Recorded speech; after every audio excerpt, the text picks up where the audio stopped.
बोले जगन्नाथ भगवान की, बोले विश्वनाथ भगवान की, बोले केदारनाथ भगवान की, गंगा मैया की, यमुना मैया की, बोले हनुमतलाल जी महाराज की।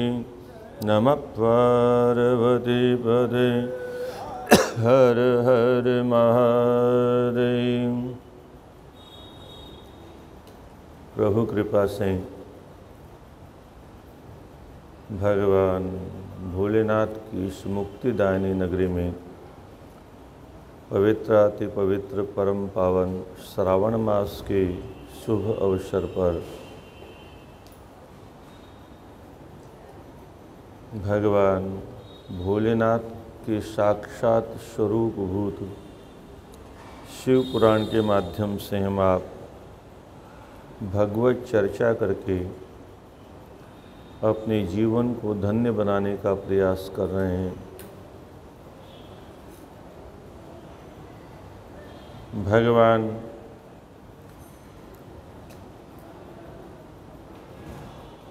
की विविध रूप हैं, विविध लीलाएं हैं, विविध धाम हैं और उन विविध नामों में सबसे श्रेष्ठ भगवान का नाम ओंकार है, प्रणव। प्रणव के भी कुछ भेद माने गए हैं और थोड़ा बहुत सबके विषय में जानना चाहिए। षडलिंग स्वरूप जो प्रणव है उसका क्या महात्म्य है, उसका कितने प्रकार के रूप होते हैं, प्रणव का अर्थ क्या है। क्योंकि केवल ओम नमः शिवाय तो हम जानते हैं, परंतु वस्तुतः इसका अर्थ क्या है, शाब्दिक अर्थ क्या है। और इस विषय में विद्वेश्वर संहिता के 7वें अध्याय में बहुत सुंदर विवेचन किया गया है। षड ऋषि कुल के महापुरुषों ने ब्रह्मा जी से प्रश्न किया, इधर शौनकादिक ऋषियों ने सूत जी से प्रश्न किया,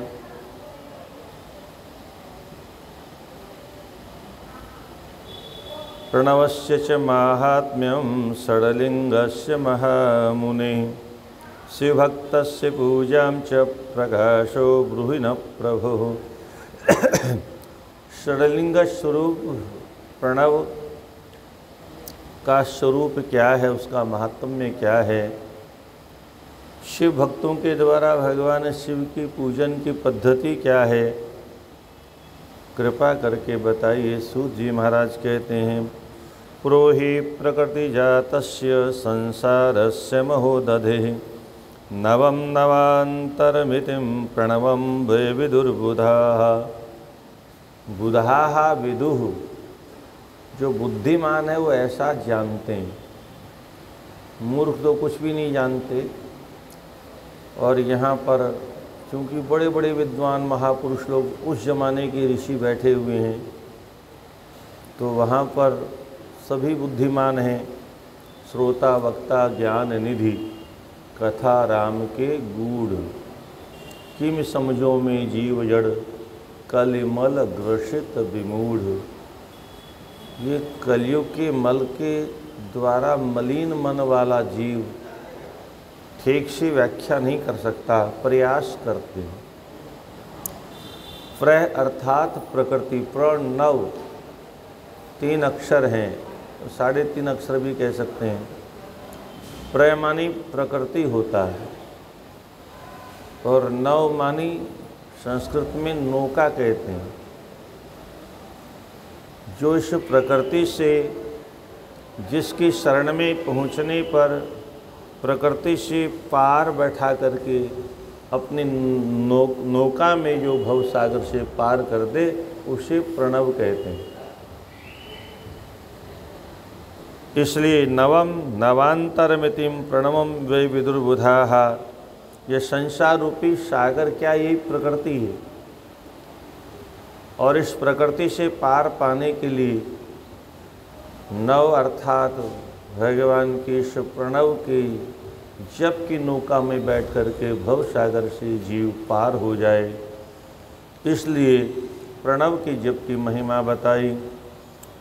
अथवा प्रमाणी प्रपंच, ये जगत के जितने भी काम धंधे हैं, जगत का जितना भी व्यवसाय है, जितना भी व्यापार है, जन्म से लेके मृत्यु पर्यंत जितने भी कर्म हैं, वह सब प्रमाणी प्रपंच हैं। और उन प्रपंचों से नव छुड़ा करके हमें नव नवायमान जो ओंकार स्वरूप परमात्मा है उनसे मिला दे, उसका नाम प्रणव है।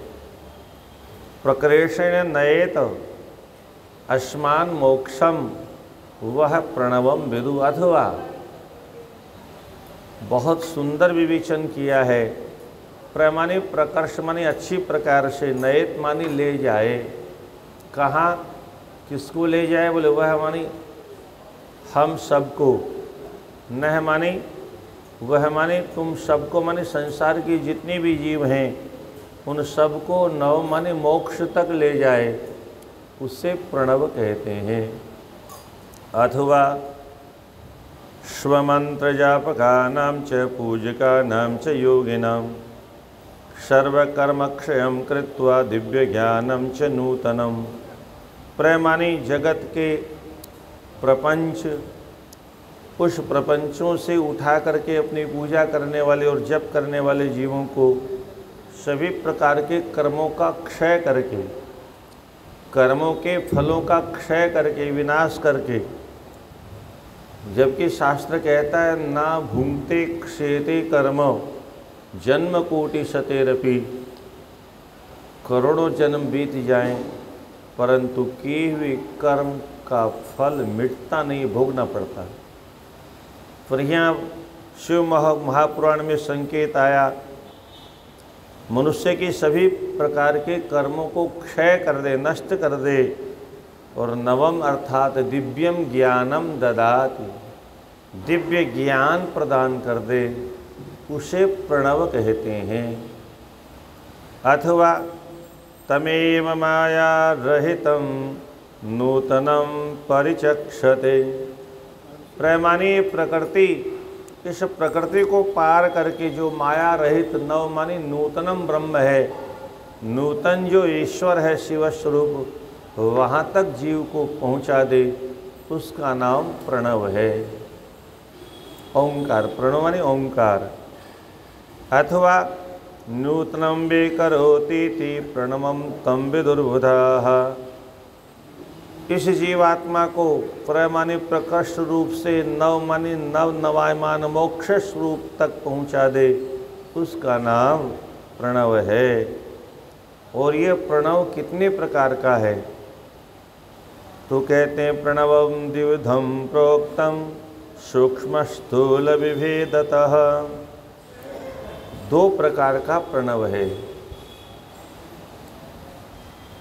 हर हर महादेव, दो प्रकार का प्रणव है। एक सूक्ष्म प्रणव, एक स्थूल प्रणव। उसमें जो सूक्ष्म है वो केवल ओंकार है, और नमः शिवाय ये पंचाक्षर जो है ये स्थूल स्वरूप है। सूक्ष्म एकाक्षरम विद्यात् स्थूलम पंचाक्षरम विदुः। सूक्ष्म अव्यक्त पंचारणम सुव्यक्तारणम तथेतरम। सूक्ष्म क्या है? बोल एक अक्षरम, एक अक्षर वाला जो प्रणव है वह ओम जिसे हम कहते हैं वह सूक्ष्म प्रणव कहलाता है। और नमः शिवाय ये जो 5 अक्षर वाला मंत्र है इसे स्थूल प्रणव कहते हैं। जीव मुक्तस्य सूक्ष्मं हि सर्वसारं हि तस्य हि मंत्रणार्थनुसंधानं स्वदेहं विलयावधि। इस प्रणव का आश्रय लेने वाला जीव जीवन मुक्त हो जाता है। जीवन मुक्त शब्द आपने बहुत बार सुना होगा। स्वामी राम सुखदास जी जैसे महापुरुष जीवन मुक्त महापुरुष थे। डोंगरे जी महाराज जैसे महापुरुष जीवन मुक्त महापुरुष थे। ऐसे ही पुराने ज़माने में हमारे सभी ऋषि महर्षि जीवन मुक्त थे। जीवन मुक्ता मतलब जीते जी मुक्त। मरने के बाद में मुक्त होगा कि नहीं होगा कोई गारंटी नहीं हमारे शास्त्रों के पास में। और इतनी गारंटी हमारे शास्त्र हमें देते हैं, अगर शास्त्रों की शरण में आ जाओगे, शास्त्रानुसार जीवन जीना प्रारंभ कर दोगे, तो जीते जी मुक्त अवश्य हो जाओगे। और जो जीते जी मुक्त हो गया, मरने के बाद में उसकी मुक्ति में कोई संदेह हो ही नहीं सकता। सीधी सीधी भाषा में अगर कहें जीवन मुक्त का तात्पर्य क्या है, कैसे पहचाने ये व्यक्ति जीवन मुक्त है? जिसके जीवन में कोई संकल्प पैदा नहीं होता है, ये करना, यहाँ जाना, वहाँ जाना, ये खाना, वो खाना, ये बनाना, कोई संकल्प पैदा ही नहीं होता। केवल रात दिन भजन में लगा रहता है और कुछ भी नहीं। संसार के किसी में विषय में भी कोई संकल्प, परिवार के विषय में, व्यापार के विषय में, मकान दुकान के विषय में, कल कारखाने के विषय में, किसी भी विषय में कोई संकल्प पैदा ही नहीं हो। अनावश्यक जो आ जाए, बिना संकल्प की जो सामने आ जाए वो प्रसाद पाले। कोई आदेश दे दे ये करना है तो जड़ भरत की तरह से उसे कर भी दे। हाँ, हम बाबा जी बने काम करने के लिए, ये नहीं। महात्मा लोग कहते हैं घर में भाई खटपट, बोले चल बाबा के मठ पर। बाबा ने काटी चोटी तो खाने को दी 2 रोटी। और फिर बाबा ने बताया काम, तो बोले हम तो रमते जोगी राम। कि काम करने के लिए घर छोड़ा है क्या? काम करना हो तो घर ही कर लेते। ऐसा नहीं। जीवन मुक्त की यही महिमा है, जड़ भरत की तरह से होती है। कोई भी काम सामने आ जाए तो उसके लिए मना नहीं, पर अपने तरफ से कोई संकल्प भी नहीं करना, स्वप्न में भी संकल्प नहीं। यही खाएंगे, यही पिएंगे, यही रहेंगे, यही बैठेंगे, यही उठेंगे। हाँ, बड़ी बीमारी है हमारे समाज में। सत्संग में भी आप लोग अक्सर हम लोग देखते हैं यही काम होता है ना। 1 महीने का सत्संग हो जाए, सप्ताह का सत्संग हो, जो जहाँ बैठ गया वहीं बैठने का प्रयास करता है। और ये विधि भी बहुत अच्छी नहीं है। यहाँ सत्संग में भी ये मेरी जगह है, यहाँ भी बीमारी नहीं निकली। इस खंबे के पास तो मैं रोज बैठती थी, आज तू क्यों बैठ गई? अभी यहाँ सत्संग चल रहा, वहाँ झगड़ा शुरू हो गया सारे के चक्कर में। तो सत्संग में भी अब बहुत से लोग, अब हम तो हर साल मारवाड़ी सेवा संघ में ठहरते थे, इस बार जगह नहीं है। तो ये भी एक राग है, ये भी ठीक नहीं, ये भी एक बंधन है। जहाँ ठाकुर जी ठहरा दे, जो ठाकुर जी पाने को दे दे, जो ओढ़ने को दे दे, अपने तरफ से कोई संकल्प पैदा न हो। कपड़ा है, प्रेस क्यों नहीं हुआ? अरे उसमें प्रेस अभी दुनिया को दिखाने के लिए ठीक है, पर प्रेस नहीं हुआ इससे क्या फर्क पड़ता है? कपड़े में कदाचित सल पड़ जाए तो पड़ जाए, दिमाग में नहीं पड़नी चाहिए। क्या हम कपड़े की सल तो निकाल देते हैं, पर दिल और दिमाग में जो गांठें पड़ी हुई हैं इन गांठों को निकालने के लिए कोई उस्त्री नहीं बनी, वो निकलनी जरूरी है, वो सले निकलने की जरूरी है, वो सिलवट जो बात बात में पड़ जाती है, माथे पर जो रेखाएं बार बार, भ्रुकुटी में जो रेखाएं बार बार आ जाती, चेहरे पर जो, अभी तो पता चल जाता है ना, क्रोध आया तो सबसे पहले भ्रुकुटी आकर के नाचने लगती है, भ्रुकुटी फड़कने लगती है, होठ फड़कने लगते हैं, सबके लक्षण हैं।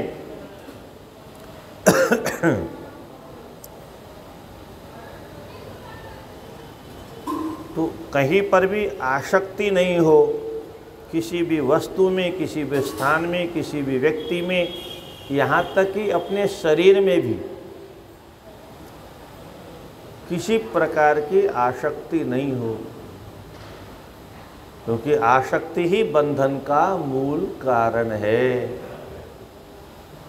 आसक्ति मतलब राग, राग मतलब स्नेह, प्रेम। किसी वस्तु से में प्रेम है, भोजन की थाली में वो वस्तु नहीं मिली तो फिर बहुत बड़ा झगड़ा हो जाता है। साग में नमक नहीं तो झगड़ा, नमक से पेट नहीं भरना है।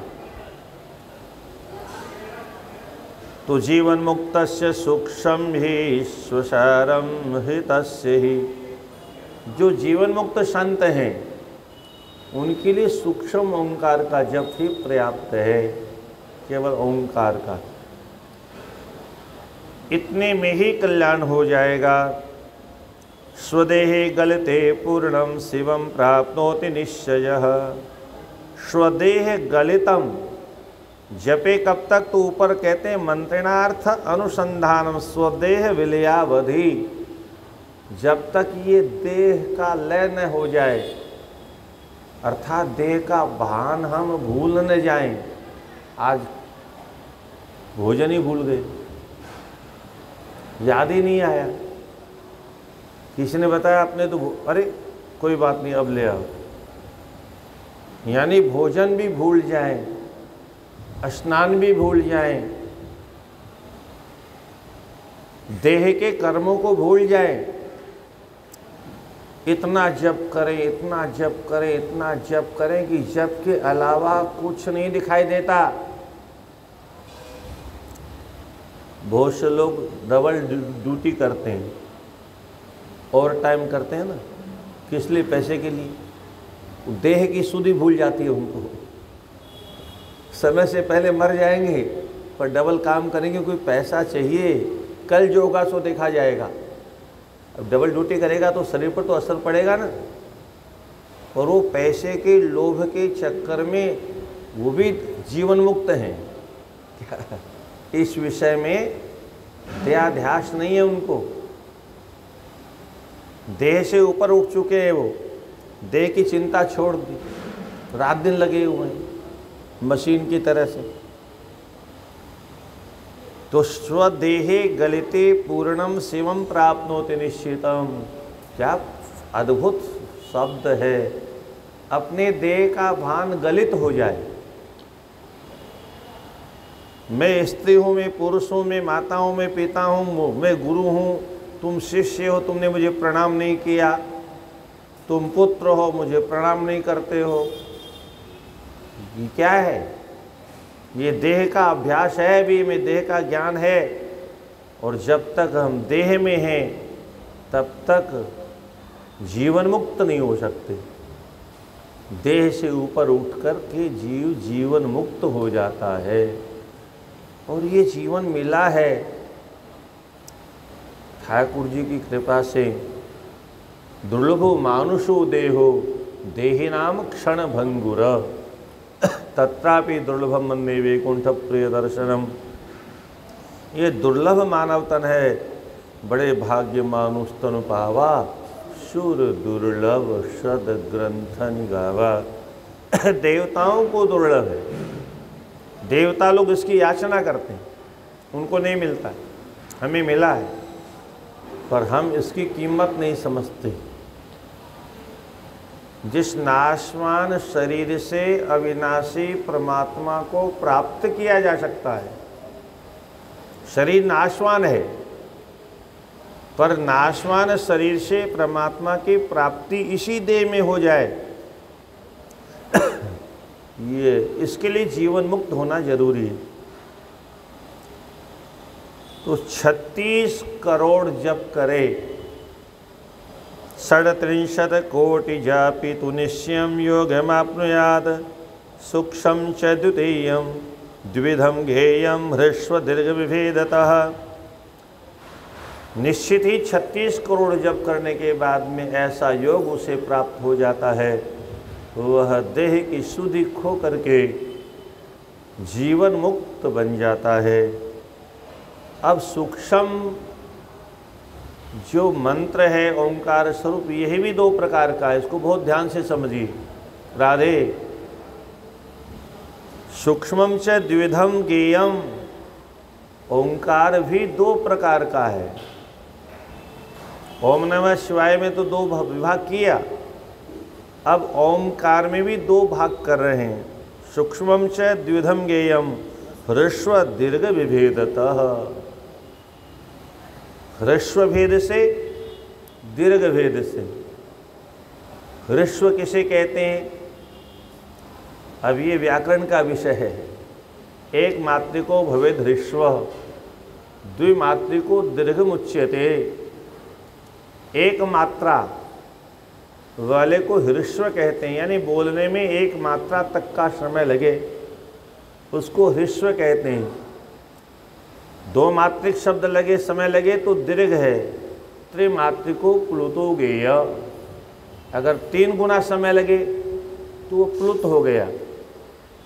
व्यंजनम चार्धमात्रकम, और जो व्यंजन है अर्थात जो हलंत अक्षर हैं उनको बोलने में आधा समय लगता है। तो ये कैसा है इसको समझिए।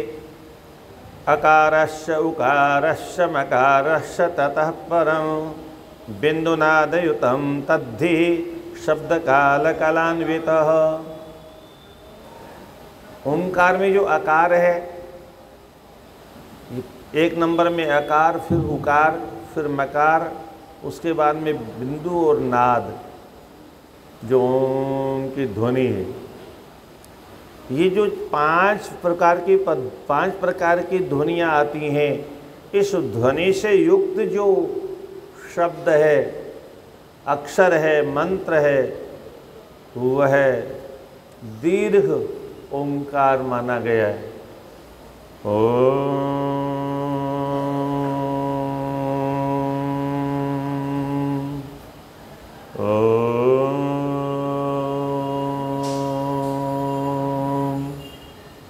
ये जो उच्चारण है ये दीर्घ ओंकार का है। और ओम ओम ओम ओम ओम ओम ओम ओम ओम ओम ओम ओम ओम ओम ओम ओम ओम ओम, ये सूक्ष्म का है, इसमें केवल 3 मात्रा है। ए उ मैं केवल मात्र, इसलिए दीर्घ प्रणव एवं ही योगिनाम एवं हृदगतम। जो दीर्घ प्रणव है योगियों के हृदय में यही निवास करता है। और मकार तंत्र तत्व ही ह्रस्व प्रणव उच्यते।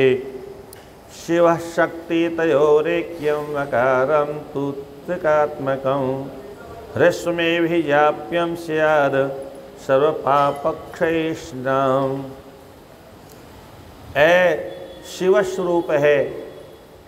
अब इसमें किस किस में कौन कौन विराजमान है? तो आकार में भगवान शिव का दर्शन करना चाहिए, उकार में शक्ति का दर्शन करना चाहिए, और मकार का मतलब दोनों का मिलन, शिव और शक्ति के मिलन, बस इसी का नाम ओम।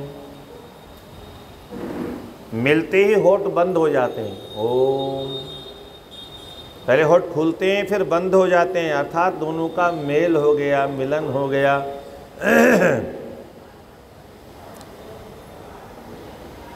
भूवायु कनकारणाद्यो शब्दाद्याश्च तथा 10 आशान्वये 10 पुनः प्रवृत्ता इति कथ्यते। 2 मार्ग हैं हमारे यहाँ, हम लोग प्रवृत्ति मार्गी हैं, संसार में रहने वाले गृहस्थ प्राणी, इसको प्रवृत्ति मार्ग कहते हैं। दूसरे लोग निवृत्ति मार्ग वाले हैं, जो घर द्वार को छोड़ करके अहर्निश भजन में लगे हुए हैं, वो निवृत्ति मार्गी हैं। तो प्रवृत्ति मार्ग में कौन कौन है उसका भी संकेत किया। भू, पृथ्वी, वायु, इनमें जो रमा रहता है, इनके प्रपंच में जो फंसा रहता है, भू, वायु, अग्नि, जल और आकाश, इन पंचभूतों से जो सना हुआ है। इसके बाद में शब्दाद्याश, शब्दादि मतलब शब्द, स्पर्श, रूप, रस, गंध, ये जो पंच तन्मात्राएं हैं, जिनको 5 विषय कहा गया। कानों से हम शब्द विषय का सेवन करते हैं, त्वचा से हम स्पर्श विषय का सेवन करते हैं, शब्द, स्पर्श, रूप, आँखों से रूप विषय का सेवन करते हैं, जीवा से रस रूपी विषय का सेवन करते हैं, और नासिका से गंध रूपी विषय का सेवन करते हैं। ये 10 प्रकार के आशान्वये 10 पुनः प्रवृत्ता इति कथ्यते। इन 10 प्रकार के प्रपंचों में जो फंसा रहता है उसको प्रवृत्तिवादी कहते हैं, और इनसे ऊपर उठ गया। इन प्रवृत्तिवादियों को ह्रस्वमेव प्रवृत्ता नाम, ह्रस्व ओंकार का जप करना चाहिए। इनके लिए क्या है? संसारियों के लिए ह्रस्व ओंकार का जप करना चाहिए। और निवृत्ता नाम तो दीर्घकम, जो निवृत्त मार्गी हैं उनको दीर्घ ओंकार का जप करना चाहिए। वेदादौ च प्रयोज्यम स्याद् द्वंद्वने संध्योरपि नवकोटि जपात् जप्त्वा संशुद्धम पुरुषो भवेद। 9 करोड़ ओंकार का जप करने से मनुष्य शुद्ध हो जाता है। अब ये बहुत गंभीर विषय, थोड़ा आराम से सुनिए, आनंद आएगा आपको। बहुत अच्छा विषय है, समझने का विषय है। ये जितने भी तत्व हैं, आकाश, अग्नि, वायु, जल, इन पर हम कंट्रोल कैसे कर सकते हैं, उसकी पद्धति बताई है जप के माध्यम से। 9 करोड़ अगर हम जप कर लेते हैं तो पृथ्वी तत्व पर कंट्रोल कर सकते हैं, यानी पृथ्वी के बस में नहीं रहेंगे, वो हमारे बस में हो जाएगी, पृथ्वी पर विजय प्राप्त हो जाएगी। पुनश्च नवकोट्या तु यपाम जयमवाप्नुयात्। पृथ्वी पर विजय प्राप्त करने के बाद में रुकना नहीं, आगे बढ़ना है। फिर 9 करोड़ जप करना है। उससे क्या होगा? बोले जो जल तत्व है उस पर विजय प्राप्त हो जाएगी। ये पृथ्वी तत्व पर विजय का रहस्य क्या है, यह भी समझना चाहिए। यानी हमारे शरीर में पृथ्वी तत्व है, पर इस पर विजय प्राप्त करने के बाद में शरीर हल्का हो जाएगा। योगी का शरीर जब हल्का हो जाता है तो आकाश में गमन करने की क्षमता, जब तक पृथ्वी तत्व इसमें अधिक है तब तक ये पृथ्वी पर टिका हुआ है, ऊपर नहीं उठ सकता। पर पृथ्वी तत्व पर विजय प्राप्त करने के बाद में हम आकाश में उड़ सकते हैं, योगी लोग आकाश में उड़ सकते हैं। अब कहते हैं पुनश्च 9 करोड़ जप करो, उससे क्या होगा? बोले जल तत्व पर विजय प्राप्त हो जाएगी। बोले उससे क्या होगा? बोले जल पर विजय प्राप्त होने के बाद में जल में भी 4, 6, 10 घंटे रहने का अभ्यास हो जाएगा। जल हमारे बस में है, अब वो मार नहीं सकता हमें। पुराने ज़माने में कि ऋषि जल में रह के भी तपस्या करते थे। कैसे करते थे?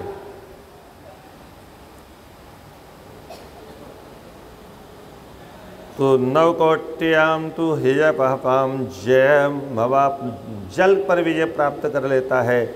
और जल पर विजय प्राप्त करने के बाद में पुनश्च नवकोट्या तो तेषाम जयम आपनुयात्। फिर जप 9 करोड़ जप करने से जो अग्नि तत्व है उस पर विजय प्राप्त हो जाएगी। और ये बहुत अद्भुत बात है।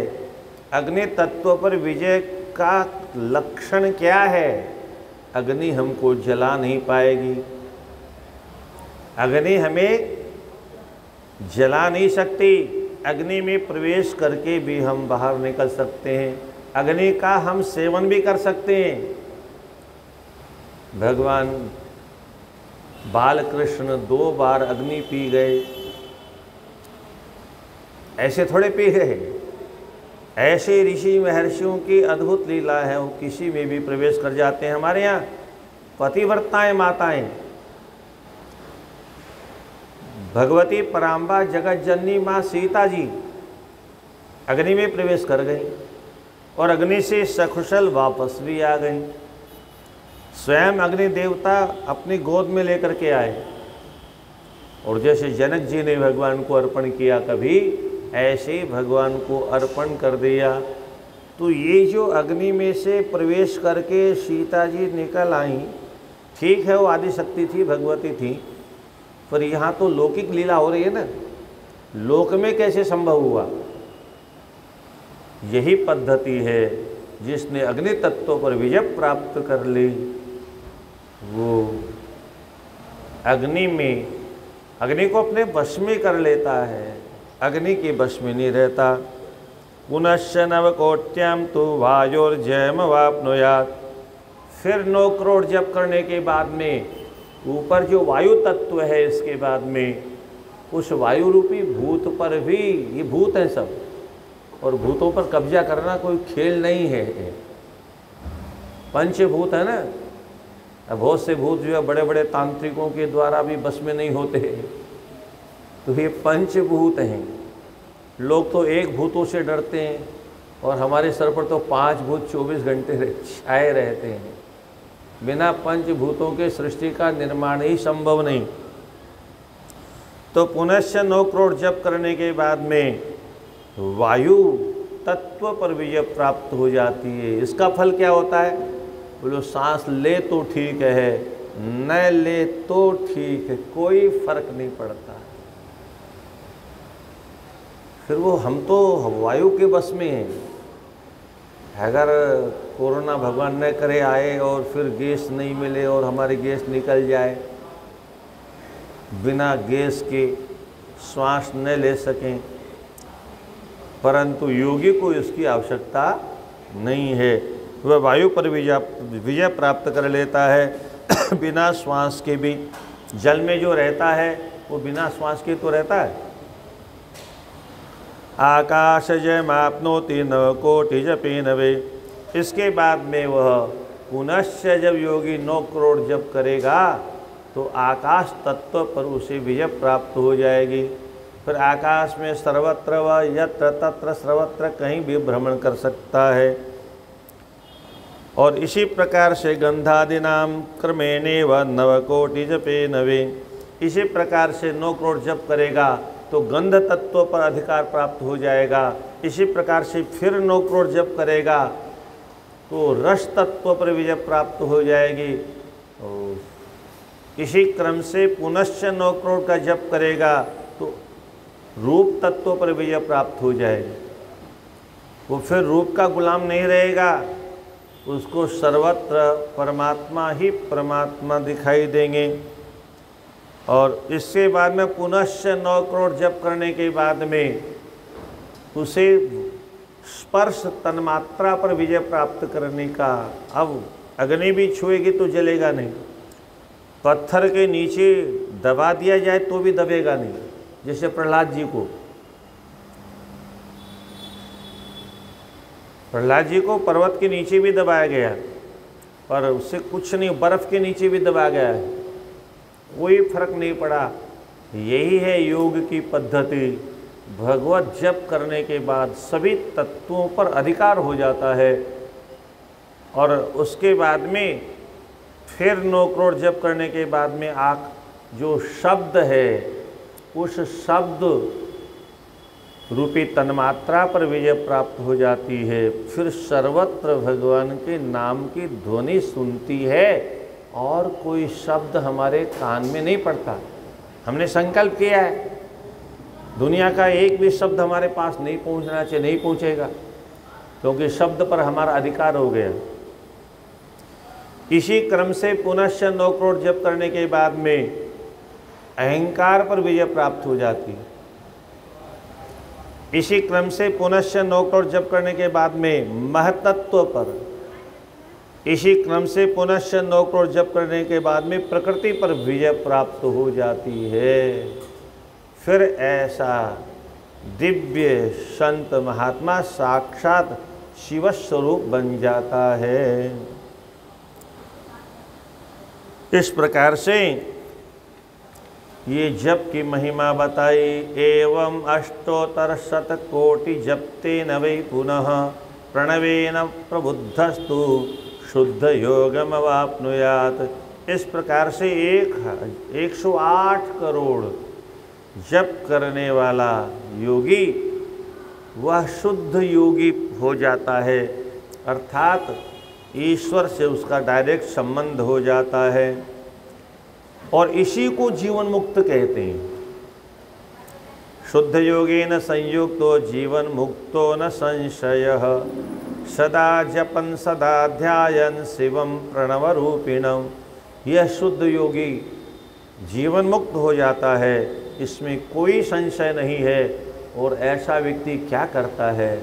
हर समय प्रणव का जप करता रहता है। हर समय खाता भी दिखता है तो भी जप करता है, पीते हुए दिखता है तो भी जप करता है, सोते हुए दिखता है तो भी जप करता है, शयन अवस्था में भी जप चलता ही रहता है। रोम रोम से जप चलता है। परमात्मा ऐसे थोड़े वश में होते हैं, कोई खेल थोड़े जो परमात्मा को वश में कर लेगा, अपने अधीन कर लेगा। प्रवृत्तानां तो मिश्राणाम स्थूल प्रवणमिष्यते क्रिया तपोज प्रयुक्ता त्रिविधा शिव योगिनः। अब इसमें कुछ क्रिया योगी कहलाते हैं, कुछ तप योगी कहलाते हैं, कुछ जप योगी कहलाते हैं। योगियों में भी कई प्रकार के योगी हैं। क्रिया योगी किसे कहते हैं? बोलो, क्रिया योगी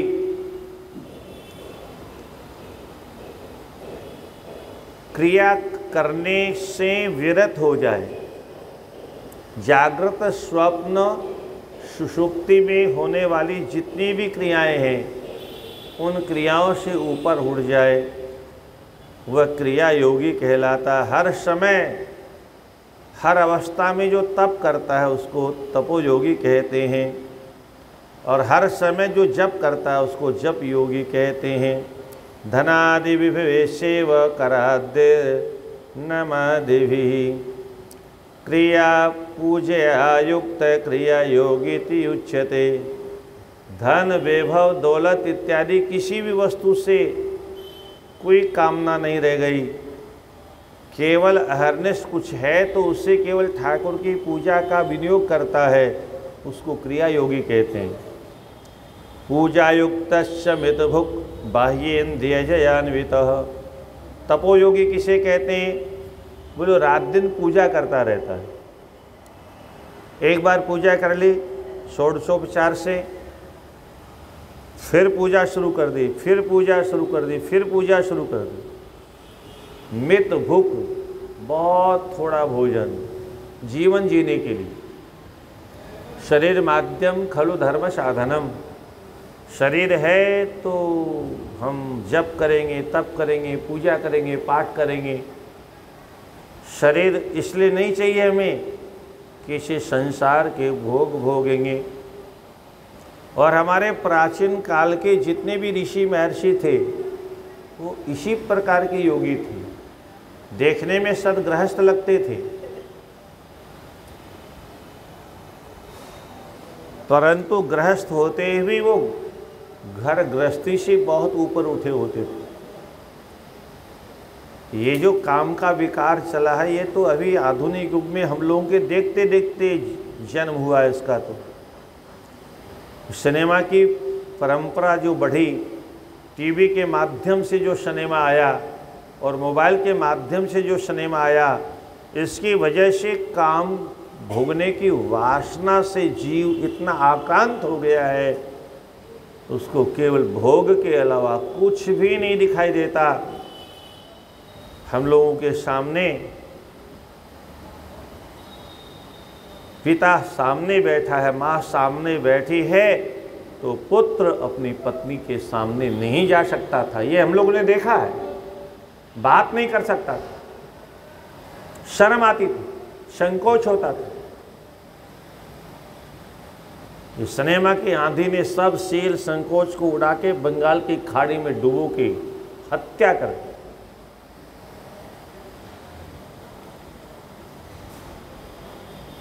परद्रोह द्रोहादिरहितस्तपो योगिरिति कथ्यते। बाह्य इंद्रिय जयान्वितः, ये जो 5 ज्ञानेंद्रियां हैं, 5 कर्मेंद्रियां हैं, 10 इंद्रियों पर विजय प्राप्त कर लेने वाला, और किसी से द्रोह। अब जब इंद्रियों पर विजय प्राप्त हो गई, तब सब अपने हो गए। हाँ, इसको बहुत गंभीरता से सुनिए। हम जब परिवार को अपना मानते हैं, तब तो हम बहुत छोटे होते हैं, केवल 5-10 लोग होते हैं। क्या हम कितने हैं? बोले हम 10 लोग हैं घर में, बस 10 और बस। पर जब शरीर के संबंधियों से ऊपर उठ जाते हैं, तो सारा संसार अपना हो जाता है। जगत के जितने भी हैं सब अपने हैं।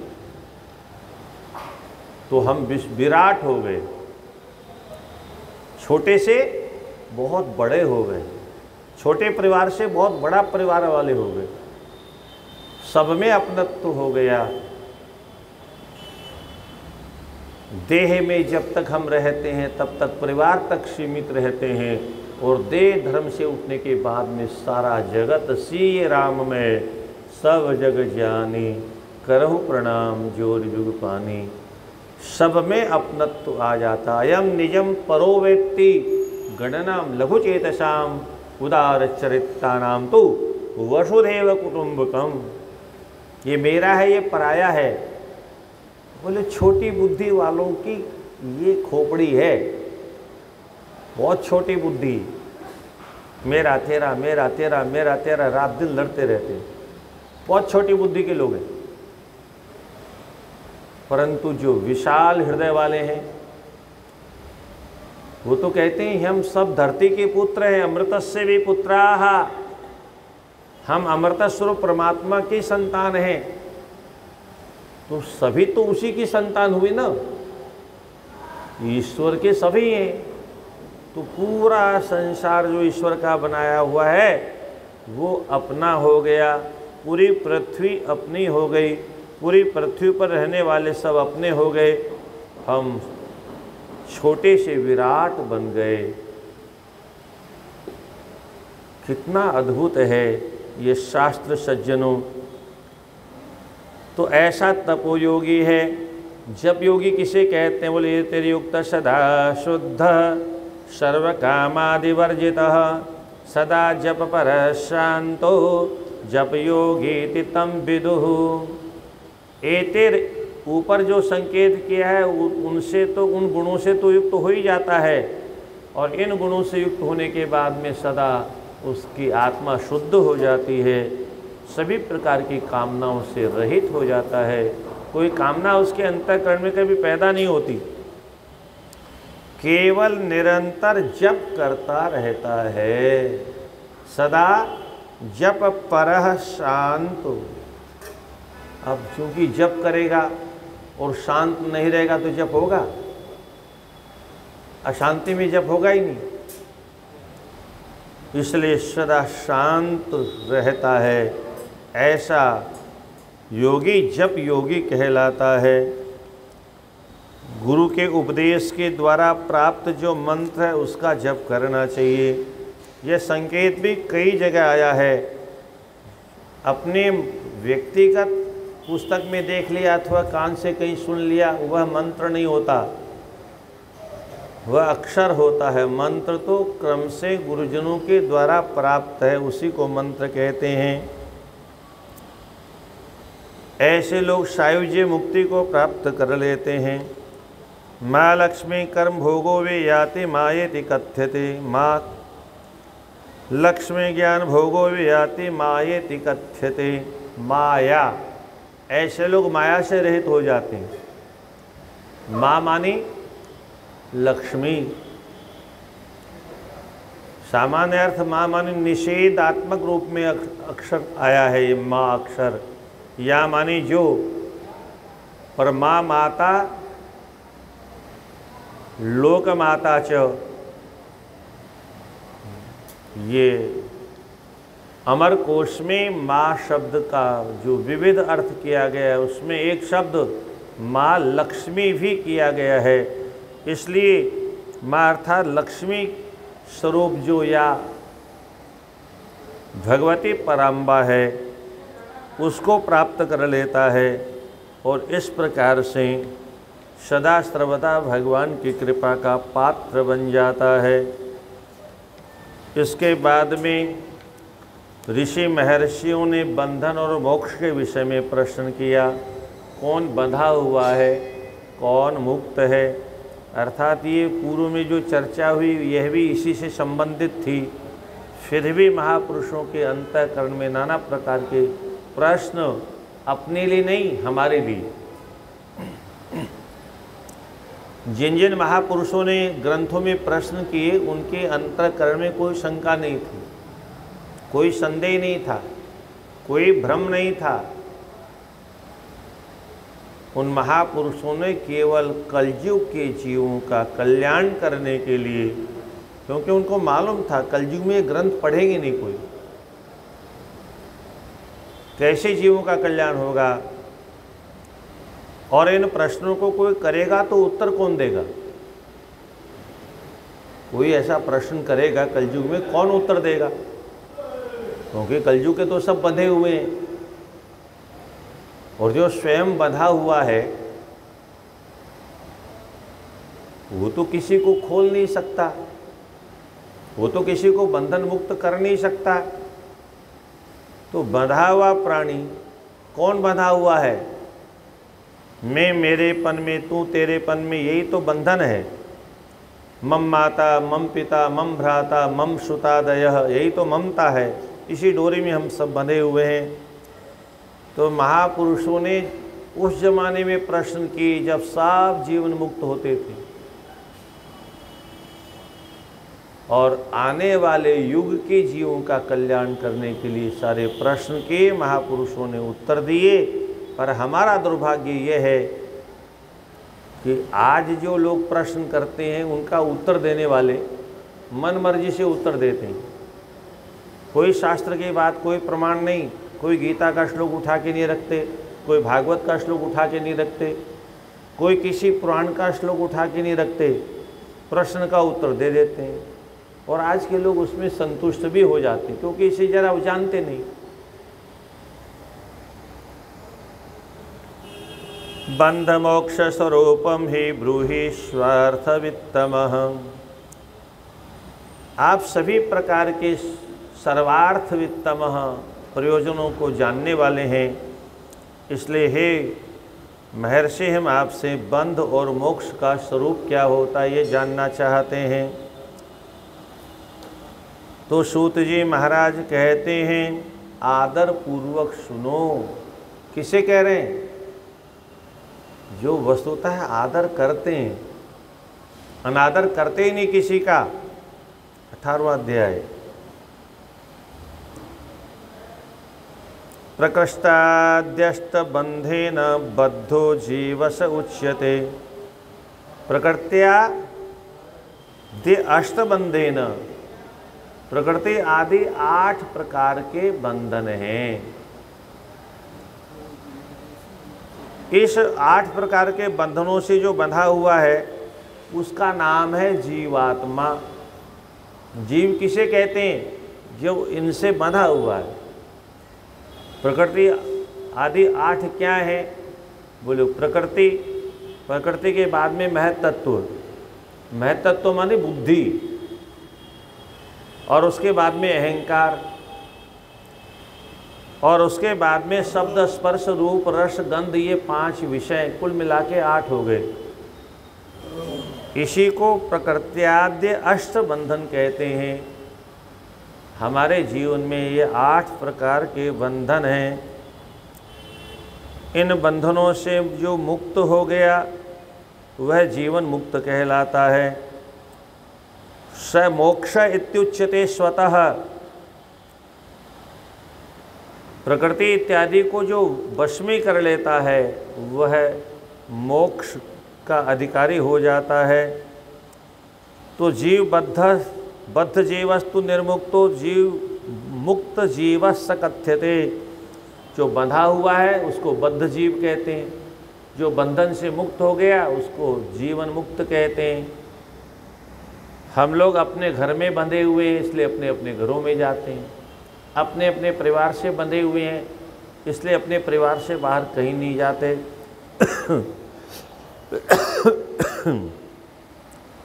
कुछ लोग तो इतने अहंकारी होते हैं अपने परिवार वालों में नहीं जाते।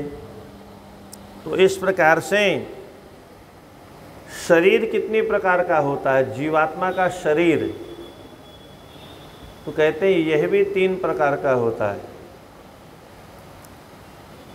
शरीरम त्रिविधम ज्ञेयम स्थूलम सूक्ष्मं च कारणम। स्थूलम व्यापारधम प्रोक्तम सूक्ष्म इंद्रिय भोगदम। शरीर 3 प्रकार के होते हैं, स्थूल, सूक्ष्म और कारण। ये जो हमारा शरीर दिखाई देता है ये स्थूल शरीर है। 5 ज्ञानेंद्रियाँ, 5 कर्मेंद्रियाँ, मन बुद्धि चित्त अहंकार और जीवात्मा, ये 16 तत्वों से मिला हुआ जो इसको सूक्ष्म शरीर कहते हैं। यहाँ उसकी व्याख्या की गई है। जो 3 प्रकार के शरीर हैं उसमें स्थूल कौन है, सूक्ष्म कौन है, कारण कौन है।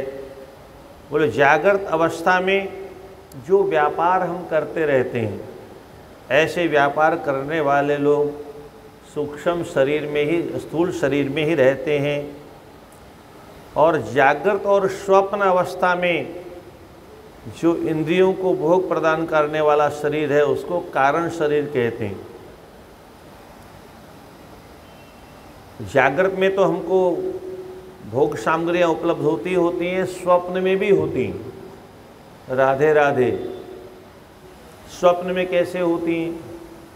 अभी दुख सुख स्वप्न में होते हैं कि नहीं होते? महल बन गए, आनंद आ गया, महल मिट गया तो दुखी हो गए, परिवार हो गया सुखी हो गए, परिवार नहीं हुआ दुखी हो गए। स्वप्न में, अच्छा मज़े की बात ये स्वप्न का संसार बनाता कौन है? हम लोग जब ये कहते हैं कि परमात्मा ने, अभी सृष्टि प्रकरण आएगा, जब ये कहते हैं कि परमात्मा ने संकल्प से सृष्टि बनाई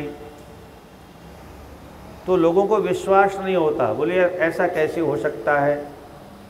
संकल्प से कोई किसी वस्तु का निर्माण कैसे कर सकता है? अरे हम कहते हैं छोड़ो भगवान को, भगवान तो सर्वसमर्थ हैं, वो तो कुछ भी कर सकते हैं।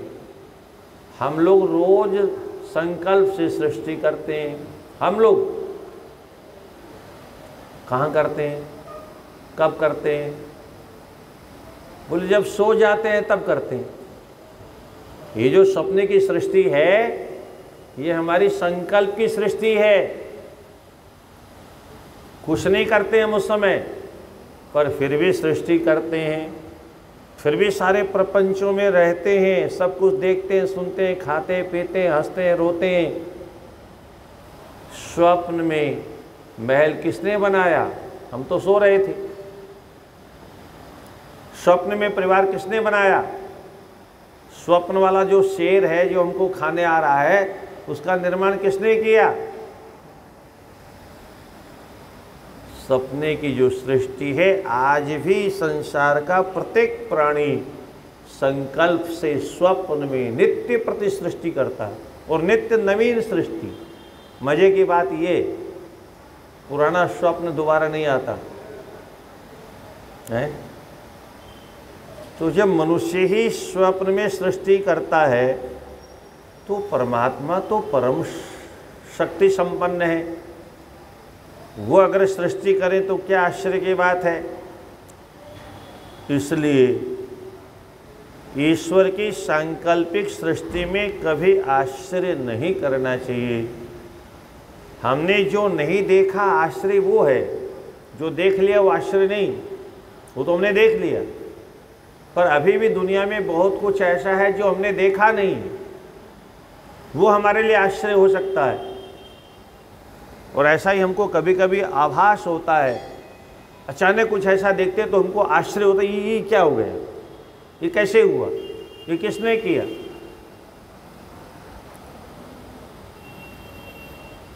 तो 3 प्रकार के जो शरीर हैं उसमें स्थूल, सूक्ष्म और कारण।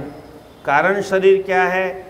बोले सुप्तावस्था में जो आनंद की अनुभूति करता है, केवल आनंद की अनुभूति, दुख इत्यादि की अनुभूति नहीं करता है, केवल आनंद की अनुभूति करने वाला कारण शरीर है। और इन 3 प्रकार के शरीरों को लेकर के हम आप इस जगत में रहते हैं। सूक्ष्म प्रणम रूपम ही सूक्ष्म रूपम तु निष्कलम, स्थूललिंगम ही सकलम तत्पंचाक्षर मुच्यते। लिंग पूजा की पद्धति बताते हैं। क्या विधि है, ऋषियों ने पूछा तो सूत जी महाराज कहते हैं, सूक्ष्म जो प्रणव है वह निष्कल ब्रह्म का प्रतीक है। स्थूल लिंगम भी सकलम, और जो मूर्ति है परमात्मा भगवान शिव जी की वह स्थूल लिंग कहलाता है। लिंगम चिन्हम, भगवान के स्वरूप का एक निराकार चिन्ह है, वो चिन्ह को हम लिंग शब्द से संबोधित करते हैं। वह पंचाक्षर कहलाता है। सूक्ष्म जो शरीर है भगवान का, सूक्ष्म जो विग्रह है वो निराकार है, वो ओंकार स्वरूप है। जो लिंग स्वरूप मूर्ति है वो ओंकारमयी है। और जो मूर्ति है प्रत्यक्ष जो हमें दिखाई देती है मंदिर में, जिसका आकार है, आँख भी है, नाक भी है, कान भी है, हाथ भी है, पैर भी है, ऐसा जो स्वरूप है पंचाक्षरमय स्वरूप है।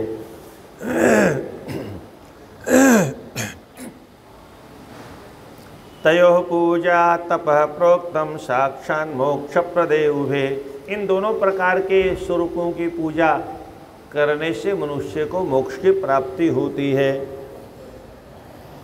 स्वयंभुलिंगम, लिंग कितने प्रकार के होते हैं? कुछ प्रकार गिनाए यहाँ पर। एक स्वयंभुलिंग होता है। ये कौन से हैं? ज्योतिर्लिंग, जो स्वयं प्रकट हैं। स्वयं भवतीति स्वयंभू, अपने आप प्रकट हैं, किसी मनुष्य ने इनका निर्माण नहीं किया। इनको स्वयंभुलिंग कहते हैं। परमात्मा का एक नाम भी है स्वयंभू। उनको बनाने वाला कोई नहीं, उनका माता पिता कोई नहीं, इसलिए वो स्वयंभू सरकार हैं। दूसरा है बिंदु लिंगम द्वितीयकम, बिंदु रूप में परमात्मा का दूसरा स्वरूप है।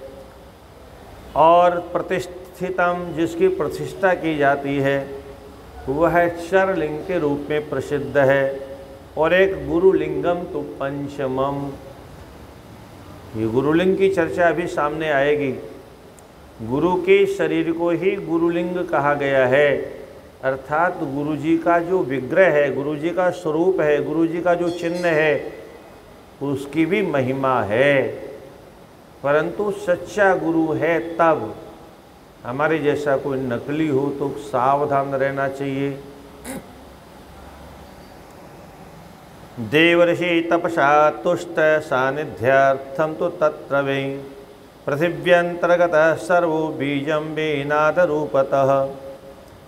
एक नादलिंग भी है परमात्मा का, जो देवऋषियों के द्वारा तपस्या करते हुए जिससे प्रसन्न किया जाता है, जिनके सानिध्य में रह करके बराबर बीज रूप में नाद मंत्र का जप करते रहते हैं। तल्लिंग पूजया ज्ञानम स्वमेव प्रवर्धते स्वर्णरजतादो वा पृथिव्यां स्थंडिलेपि वा जो स्वयंभू सरकार हैं उनकी पूजा कितने रूपों में होती है? तो कहते हैं ऐसा जो स्वर्णमयी प्रतिमा, रजत चांदीमयी प्रतिमा अथवा पृथ्वी में थंडिल बना करके उसका पूजन करना, ये भगवान के, अथवा स्वहस्ता लिखितम लिंगम, अपने हाथ से बनाया गया जो भगवान का चिन्ह है, शुद्ध प्रणव मंत्रकम, ऐसा जो ओंकार का अपने हाथों से बनाया गया जो स्वरूप है उसको यंत्रलिंगम, यंत्रलिंग इस नाम से समालिख्य लेख करके उसकी प्रतिष्ठा करे। कहाँ पर? केवल अपने ही हाथों में ओंकार स्वरूप ब्रह्म लिंग की स्थापना करके उसी में पूजा करे, आवाहन आदि सब उसी में करे, षोडशोपचार से उसी में पूजा करे और अंतिम में भगवान को वहाँ से विदा भी कर दे, आवाहन प्रतिष्ठा आवाहन इत्यादि सब करने के बाद में।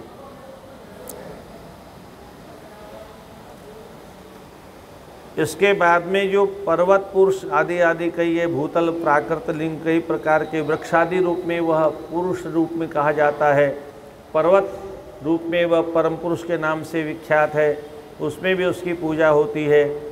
भूतल में प्राकृत लिंग के नाम से पूजा की जाती है।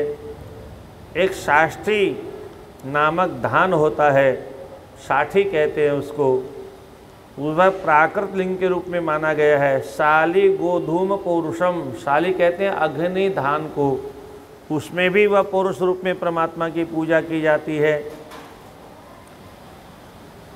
किस किस वर्ण में, वर्ण के लोगों को किस किस लिंग की पूजा करनी चाहिए, इसका संकेत करते हुए कहते हैं रसलिंगम ब्राह्मणानाम। रसलिंग जो है, रसलिंग का अर्थ है पारद, एक रस है, उस पारद का बना हुआ भस्म बना करके लोग लिंग का निर्माण करते हैं, तो वह रसलिंग है, वह ब्राह्मणों को उसकी पूजा अधिकतर करनी चाहिए, उससे सर्वाभीष्ट प्राप्ति होती है। बाणलिंगम क्षत्रियाणाम, क्षत्रियों के बाणलिंग की पूजा करनी चाहिए। ये बाणलिंग क्या है? बाणासुर के द्वारा, बाणासुर 1000 हाथों से नित्य प्रति पार्थिव लिंग का निर्माण करता था। अब उस जमाने में वो पार्थिव लिंग बनते थे, पर बाद में जब घावरी कुंड में उसने डाल दिए तो वो सब वो ठोस बन गए, और वहाँ से जो लिंग लाए जाते हैं उनको बाणलिंग कहते हैं। नर्मदा के अंदर एक घावरी कुंड है, वहाँ से प्राप्त बाणासुर के द्वारा पूजी जितने भी है, और वो अरबों खरबों कितने लिंग, गिनती नहीं उसकी। तो इस प्रकार से क्षत्रियों के लिए बाणलिंग की पूजा श्रेष्ठ मानी गई है, और ये राज्य प्रदान करने वाली है। स्वर्णलिंगम तो वेश्यानाम मानधन पतित पदम, क्षत्रियों के लिए स्वर्णमय लिंग की पूजा श्रेष्ठ मानी गई है। ये महाधनपति बनाने में सामर्थ्य प्रदान करने वाली है। और शिलालिंगम तो शूद्राणाम, पत्थर खंड में बनी हुई जो मूर्ति है वह शूद्रों के द्वारा अर्चनीय है, उससे महाशुद्धिकरम शुभम। स्फाटिकम बाणलिंगम च सर्वेशम सर्वकामदम। फिर कहते हैं स्फटिक मणि से बना हुआ लिंग और बाण अर्थात नर्मदा से लाए हुए जो लिंग हैं वे सभी लोगों को सभी प्रकार की कामनाओं को देने में समर्थ हैं। माताओं के बारे में संकेत उसको सुनिए आप लोग। स्त्रीणाम तो पार्थिवम लिंगम सभर्तॄणाम विशेषतः। अक्सर माताएं भी बहुत आगे बढ़कर के पूजा करती हैं और ज़्यादातर माताएं ही करती हैं, परंतु माताओं के लिए केवल मात्र पार्थिव लिंग की पूजा का विधान शिव पुराण में आया है।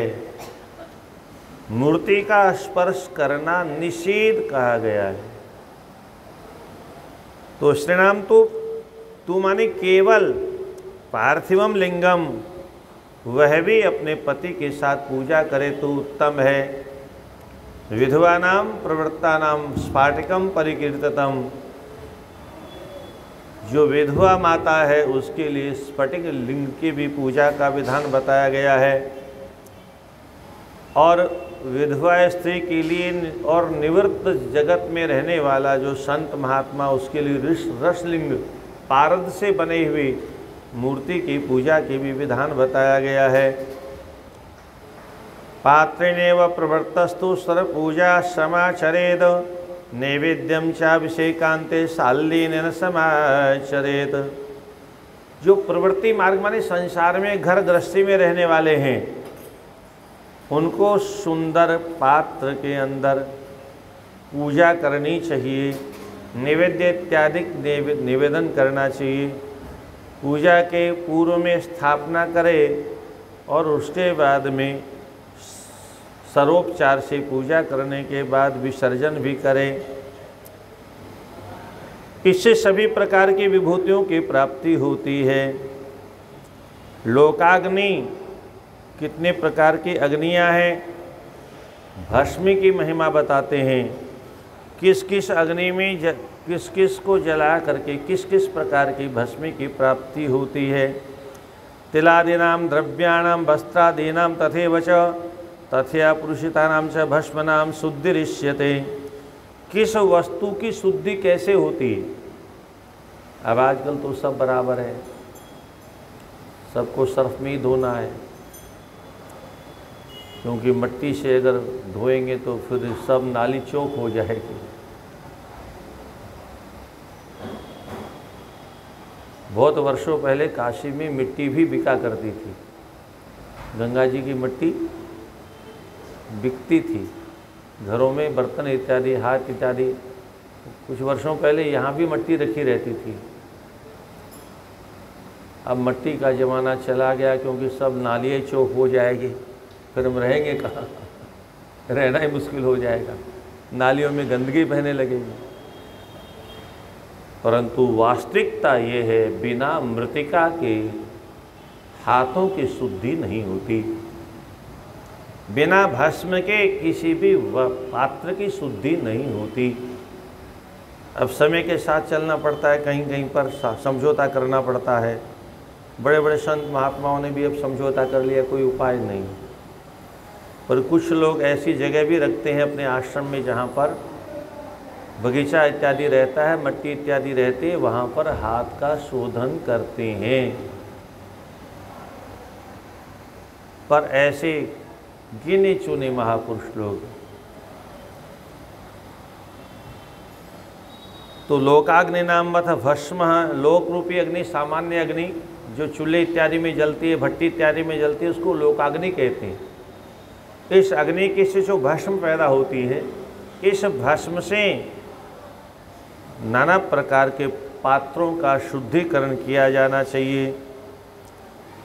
शवाधिविर्दूषितानाम च भस्मनाम शुद्धिरिष्यते। सजलम निर्जलम भस्म, भस्म लगाने की विधि कई प्रकार की है। सूखी भस्म भी लगाई जाती है और सजलम भस्म, जल मिलाकर के भी भस्म का आलेप किया जाता है। वेदाग्निजम तथा भस्म तत्कर्मांतरे सुधारेर। वेदा अग्निजा, वेद मंत्रों के द्वारा अग्निकुंड में हवन करने के बाद में जो भस्म उपलब्ध होती है वह वेदाग्नि से उत्पन्न होने वाली भस्म है। उस भस्म को धारण करना चाहिए, अथवा बिल्व काष्ठ से बनी हुई जो भस्म है उसको धारण करना चाहिए। कपिला गोमयम पूर्वम केवलम गभ्यमेव च। कपिला गाय के गोबर को जला करके जो भस्म प्राप्त होती है उसको गभ्य कहते हैं, वह पवित्र भस्म होती है। अथवा समी, राजस्थान में जांटी बोलते हैं, समी जिसकी अरणी बनती, बड़े बड़े यज्ञों में अरणी मंथन के द्वारा अग्नि का प्रादुर्भाव होता है, वो समी वृक्ष की ही बनती है। शमी वृक्ष बड़ा पवित्र वृक्ष है, पावन वृक्ष है। सर्वत्र आज भी उसका उपयोग होता है। तो शमी के वृक्ष के लकड़ियों के द्वारा जो भस्म प्राप्त हो, अथवा अश्वत्थ पीपल की लकड़ियों को जला करके जो भस्म प्राप्त, अथवा पलाश, अथवा बट, अथवा एक अम्लताश नाम का वृक्ष होता है, अथवा विल वृक्ष की लकड़ियों को जला करके जो भस्म होती है, ये भस्म पवित्र भस्म मानी जाती हैं। इससे देह की शुद्धि होती है। पुराने ज़माने में स्नान भी इन भस्मों के द्वारा होता था। हम लोग भी किसी ज़माने में गंगा जी की मट्टी निकाल के स्नान करते थे। गंगा जी की मट्टी से बाल बहुत अच्छे साफ होते हैं। बरसात में जो मट्टी आती है, विशेष करके ये मट्टी बहुत अच्छी तरह से बालों को सफ़ा कर देती है। शैम्पू लगाने की ज़रूरत नहीं पड़ती। अंडे वाली साबुन की आवश्यकता नहीं होती। गंगा माँ है और माँ अपने बच्चों की शुद्धि का भी ध्यान रखती है, पर हम माँ की महिमा नहीं जानते। थोड़ी सी मट्टी लग गई, ओह अरे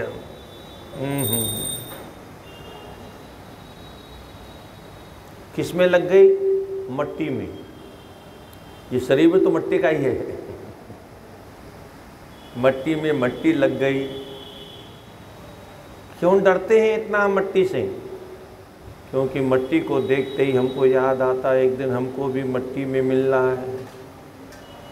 क्या? इसलिए मट्टी से बहुत डरते हैं। घर में मट्टी, एक साफ करो साफ करो। जहाँ कहीं मट्टी दिखाई दे, मट्टी देखते ही हमारी सिट्टी पिट्टी गुम हो जाती है। असलियत यही है, ये सारा जगत मट्टी के द्वारा निर्मित है, पंचभूतों से निर्मित है। दर्भाग्नो वा दहेत काष्टम,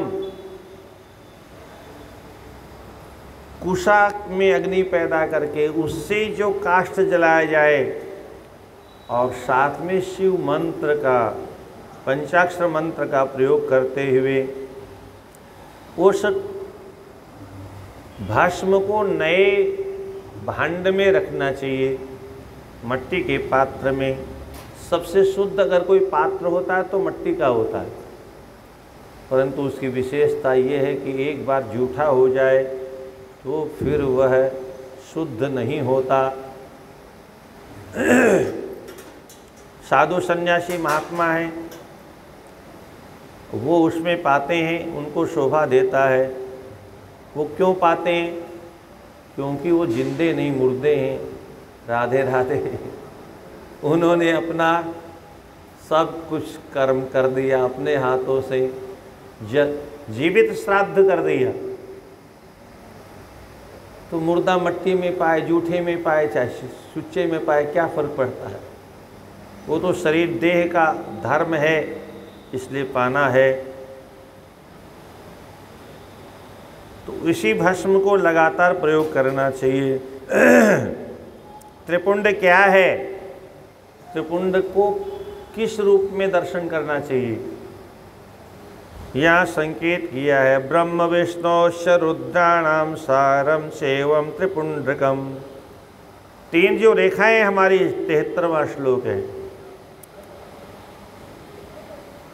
पहली रेखा ब्रह्मा के स्वरूप को संकेत करती है, दूसरी रेखा विष्णु के स्वरूप को संकेत करती है, तीसरी रेखा रुद्र के स्वरूप को संकेत करती है। 3 रेखा के रूप में हम केवल तीनों देवताओं को अपने मस्तिष्क पर विराजमान करते हैं। केवल ये लकीरें नहीं है, शास्त्रों को पढ़ने से इसका पता चलता है कि हमारा स्वरूप क्या है। शास्त्रों को पढ़ने से पता चलता है शास्त्र हमें कितना सुंदर उद्बोधन देते हैं। पर हमारा दुर्भाग्य है, हम शास्त्रों का अध्ययन नहीं करते। शिव शब्द का अर्थ क्या है? शम नित्यम सुखमानंदम, इकारः पुरुष स्मृतः, वकारः शक्ति अमृतम मेलनम शिव उच्यते। श शम कल्याणम, नित्य ही सम माने सुखम, नित्य ही सुखम माने आनंदम, नित्य प्रति हर क्षण हर घड़ी हर पल जीव को जो आनंद में डुबा के रखे उसका नाम शम है, स है सकार। और एकार पुरुष स्मृतः, एकार ही वह पुरुष स्वरूप है। वकार क्या है? बोले वकारः शक्ति अमृतम मेलम शिव मुच्यते। वकार शक्ति के रूप में कहा गया, यह अमृत स्वरूप है। वकार अमृत का बीज मंत्र है। और इस प्रकार से शिव व कहते ही वकारस्य दंतोष्ठम, दंत और औष से वकार का प्राकट्य होता है। तो इसको दोनों मिल गए, स शी व, ये दोनों स ई व, ये तीनों अक्षर मिल गए। इसी को शिव और शक्ति के मिलन के रूप में दर्शन किया जाता है। गुणानुरंधमि प्रोक्तो गुरु शब्दस्य विग्रह। गुरु शब्द की व्याख्या क्या है? बहुत प्यारी व्याख्या है, अद्भुत है। ये व्याख्याएं आपको कहीं दुनिया में मिलेगी नहीं, इन ग्रंथों में मिलेगी। गुणानुरुंध इति प्रोक्तो गुरु शब्दस्य विग्रह। गुणानुरुंध, सात्विक राजसिक तामसी तीनों गुणों का जो रुंध कर दे, गड्ढमड करके तीनों को एक कर दे, तीनों को रोंद दे, तीनों से जो ऊपर उठ जाए उसका नाम गुरु है। न सतोगुण उसे बस में कर सके, न रजोगुण उसको बस में कर सके, न तमोगुण किसी को बस में कर सके। सविकारान रासादीनाम गुणान रुंधे व्यपोहति, गुणातीत पर शिव गुरु रूपम समाश्रितः। सभी विकारों को सात्विक राजसिक तामसिक तीनों प्रकार के विकारों को रुंध करके रोंद करके गुणातीत, गुणों से ऊपर उठ जाए, ऐसा पर शिव साक्षात शिव रूप गुरु कहलाता है। गुणत्रयम विभूयाग्रे शिवम बोधयति स, विश्वस्तानां तु शिष्यानां गुरुरित्य विधीयते। जो तीन गुण हैं इनको नष्ट करके और उसके बाद में अपने शिष्यों को शिव तत्व का बोध करा दे, शिव तत्व का ज्ञान करा दे। शिवम बोधयति इति सह, सह का गुरु, शिव तत्व का बोध करा दे ऐसा गुरु। विश्वस्तानाम तो शिष्यानाम, जो शिष्य अपने गुरु पर विश्वास करता है और गुरु उसके विश्वास को अगर धोखे में बदल देता है, भगवान से न मिला करके कहे कि गुरु ही भगवान है, गुरु ही ब्रह्मा है, गुरु ही विष्णु है, गुरु ही शिव है, इसलिए कहाँ जाते हो, किस मंदिर में जाते हो, हमारी पूजा करो, सबकी पूजा का फल मिल जाएगा। ऐसे गुरुजी जीव को और अपने उस शिष्य को नरक में पहुंचा देंगे, जीते जी नरक और मरने के बाद में भी नरक तक पहुंचा देंगे। तो ऐसे तीनों प्रकार के गुणों से ऊपर उठे हुए को गुरु कहा जाता है। तस्माद् गुरु शरीरम तु गुरुलिंगम भवेत् बुधः।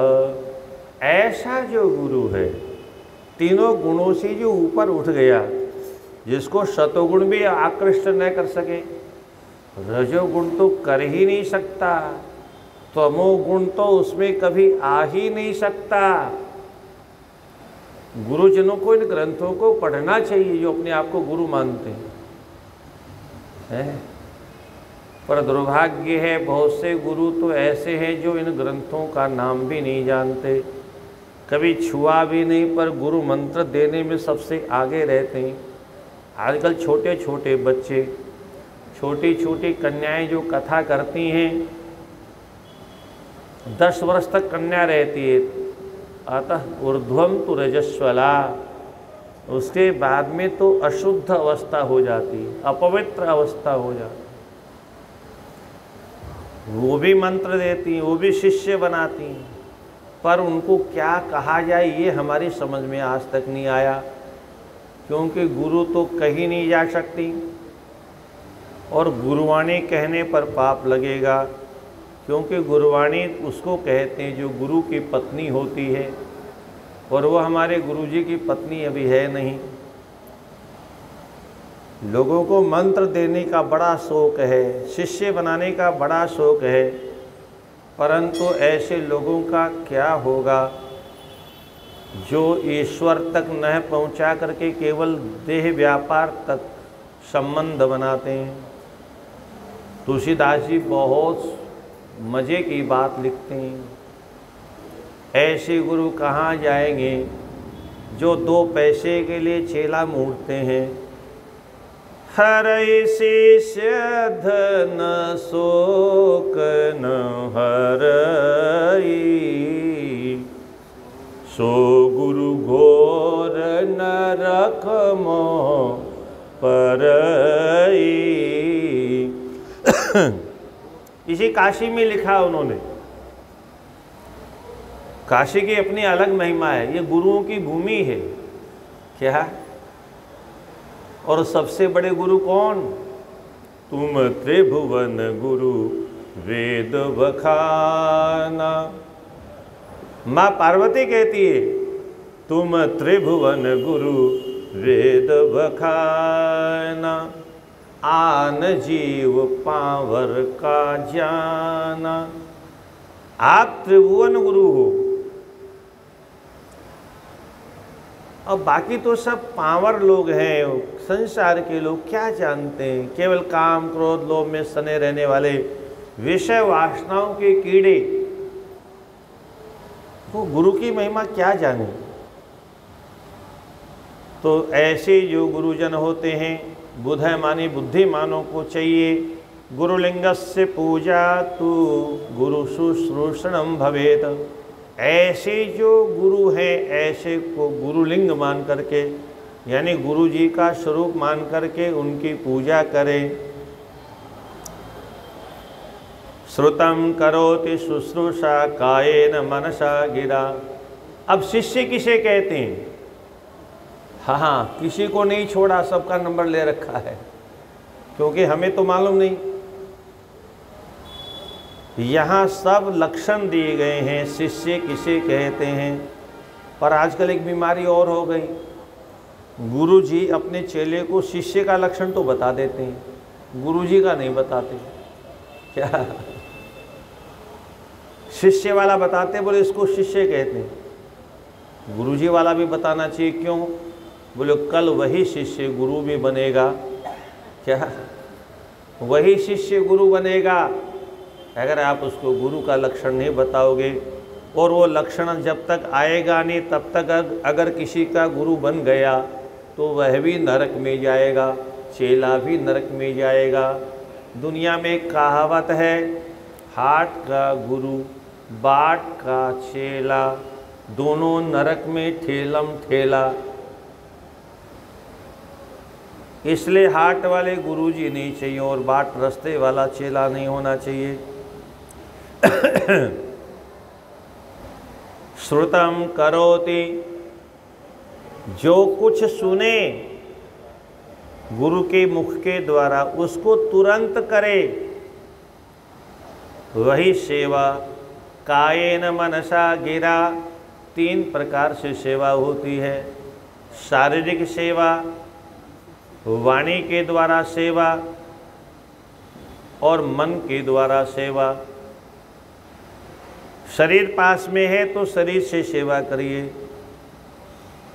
शरीर पास में नहीं है तो वाणी से स्तुति करिए, और दूर हैं तो फिर मन के द्वारा सेवा करिए। उक्तम यद गुरुणाम पूर्वम सत्यम वा शक्यमेव वा, शक्य हो अथवा अशक्य, हमारे द्वारा वह काम किया जा सकता है अथवा नहीं किया जा सकता, इससे कोई लेना देना नहीं। गुरु जी का आदेश हो गया, हमें करना है। करोत्ते वही भूतानां प्राणेरपि धनेरपि तस्माद् शासने योग्यम शिष्य इत्यभिधीयते। पवित्र आत्मा होकर के अपने प्राणों को दे करके भी गुरु सेवा की जाए, अपने संपूर्ण धन को दे करके भी गुरु सेवा की जाए, ऐसा जो शिष्य होता है उसी का नाम शिष्य कहा गया है। ऐसा शासन में रहने वाला शिष्य कहलाता है। शरीराद्यर्थकम सर्वं गुरु दत्त्वा सुशिष्यकः अग्रपाकम निवेद्याग्रे भुंजयाद गुरुरज्ञया। अपने शरीर के द्वारा गुरुदेव की आज्ञा पा करके भगवान के लिए भोग राग का निर्माण करे और भगवान को भोग लगाने के बाद में गुरु जी को निवेदन करे और गुरु जी की आज्ञा से स्वयं पाए, और गुरु जी आज्ञा न दे तो भूखा रह जाए। ऐसा शिष्य कहाँ मिलेगा? शिष्य और पुत्र दोनों बराबर होते हैं। अब एक बात बहुत गजब की लिखी है, उसको बहुत ध्यान से सुनिए। जिह्वा लिंगान मंत्र शुक्रम कर्णयोनो निशिच्यवे। अब जो लोग बार बार शिव जी के लिंग की चर्चा करते हैं अशुद्ध अश्लील रूप में, यहाँ अर्थ करिए। कैसे अर्थ करेंगे? गुरु जी की जो जिह्वा है वही जब शिष्य को मंत्र देता है तो किससे देता है? बहुत ध्यान से सुनिए। अपनी जिह्वा रूपी लिंग से वह शिष्य के कानों में मंत्र देता है। तो जिह्वा तो लिंग माने चिन्ह हुआ, और मंत्र जिस कान में दिया उसी को योनि कह करके पुकारा गया है। मंत्र क्या है? वही मंत्र शुक्र मानी वीर्य है गुरु जी का। वीर्य मानी पराक्रम है, तेज है, जिस अपने जीवन भर में जो उन्होंने जप किया, उस जप से जो तेज प्राप्त किया, उस तेज को मंत्र में आवेष्टित करके जब वह अपने शिष्य के कान रूपी योनि में प्रविष्ट करवाता है, तब जा करके वह शिष्य बनता है। तो चूंकि पुत्र को पैदा किया वह भी एक विधि है, और शिष्य को इस क्रम से पैदा किया, अपने तेजों में शुक्र का कान की योनि में आधान करके, तब वह शिष्य पैदा हुआ। इसलिए अब वह भी पुत्र के समान कहा जाता है। संतारित संसाराद गुरुर्वे बोधक पिता उभयोन्तरं ज्ञात्वा पितरं गुरुमर्चयेद।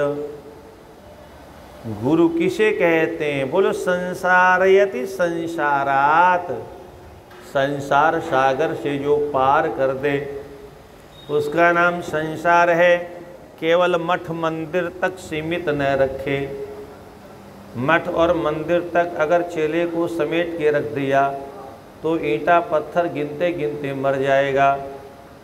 गधे की तरह से अगला जन्म उसे मिलेगा, बोझा ढोएगा। तो इस प्रकार से गुरु अनुज्ञा विरहितम चोरवत सकलम भवेद गुरोरपि विशेषज्ञम यत्नात् गृणीतवे गुरु। गुरु की बिना आज्ञा के अगर भोजन करता है, क्या लिखा है? तो वो चोर है। चोरी करके खाया, बिना आदेश के कुछ भी भक्षण करना, ये चोर का लक्षण है। इसलिए आगे एक और विचित्र शब्द लिखा है 97 नंबर के श्लोक में, गुरोरपि विशेषज्ञम यत्नात् गृणीतवे गुरुम। कदाचित हमने कुछ लोग कभी कभी पूछते हैं, पर बिना शास्त्रों को पढ़े उत्तर संभव नहीं है। महाराज हमारे गुरुजी चले गए, अथवा हमारे गुरुजी हैं पर क्या करें, गलती से हमने बना लिया। और आजकल वो जेल में रह रहे हैं। अब हम क्या करें? ऐसे लोगों के लिए बहुत सुंदर रास्ता यहाँ पर बताया। अपने गुरुदेव से अगर कोई विशेषज्ञ मिल गया, विशेष शास्त्रों को भगवान के विषय में जानने वाला मिल जाए, तो गुरोरपि विशेषज्ञम यत्ना गृणीतवे गुरुम, उस गुरु का त्याग करके नए गुरु को ग्रहण कर लेना चाहिए। पर इस पर थोड़ा गंभीर चिंतन करना चाहिए। किसी ने कह दिया हम तुम्हारे गुरु से योग्य हैं, इतना कहने मात्र से वह योग्य नहीं हो जाता। हमको भी थोड़ा चिंतन करना चाहिए। कुछ लोग कहते हैं गुरुजनों की परीक्षा नहीं लेनी चाहिए, परंतु ये शास्त्र विरुद्ध भी है और लोक विरुद्ध भी है। लोक में भी आप कहावत सुनते हैं, पानी पिए छान कर और गुरु करे जान कर। बिना छाने पानी पी लिया आपने तो पता नहीं क्या दशा हो जाएगी। बिना जाने अगर आपने किसी को गुरु बना लिया, ये जन्म जन्मांतरों का संबंध है, कोई खेल नहीं है। और ठीक ऐसे ही विवाह भी कोई खेल नहीं है। दुर्भाग्य से आज विवाह खेल हो गया है, गुड्डा गुड्डी का खेल हो गया, चाहे जब कर लो चाहे जब छोड़ दो। हर हर महादेव शंभो काशी विश्वनाथ गंगे। हर हर महादेव शंभो काशी विश्वनाथ गंगे। हर हर महादेव शंभो काशी विश्वनाथ गंगे। हर हर महादेव शंभो काशी विश्वनाथ गंगे। हर हर महादेव शंभो काशी विश्वनाथ गंगे। हम लोग तीर्थों में अधिकतर रहते हैं, कुछ लोग तीर्थों में वास भी करते हैं, अखंड वास।